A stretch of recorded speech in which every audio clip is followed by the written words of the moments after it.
మొత్తం మీద నూసాలో వచ్చి మనం ఈ సైన్స్ సెంటర్‌లో మొత్తం బీభత్సం చేసిన తర్వాత, ఇంకొక ఇద్దరు, ముగ్గురు మిగిలిపోయారు. సో, వాళ్ళ కోసం హంటింగ్ చేస్తూ ఉన్నా. ఈ లోపల బాట్ గాడు ఒకడు బయటొచ్చి ఫైరింగ్‌కొచ్చాడు. సరే ఎళ్లి బాట్ కోసం నేను వెళ్తున్నా. మా నంబర్ 2 వీళ్ళు కూడా వెళ్తున్నారు. చూద్దాం ఆ బాట్ కిల్ ఎవరికైతే వస్తదో. ఒకడైతే ఉన్నాడు బాట్ ఫైర్ చేస్తున్నాడు బయట.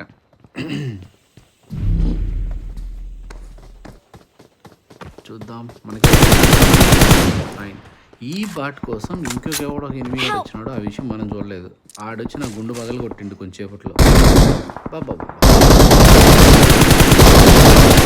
సమాధానం చెప్పాలి.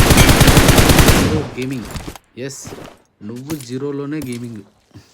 ఏం చేయలేవు. పేరు భలే పెడతారా బాబు. అట్లా కాదు, గేమ్లో జీరోని పెట్టుకోవాల్సి ఉంటాడు సింపుల్గా. ఈ వీడియో మీకు నచ్చినట్లయితే please like and share, subscribe friends and support me. Thank you.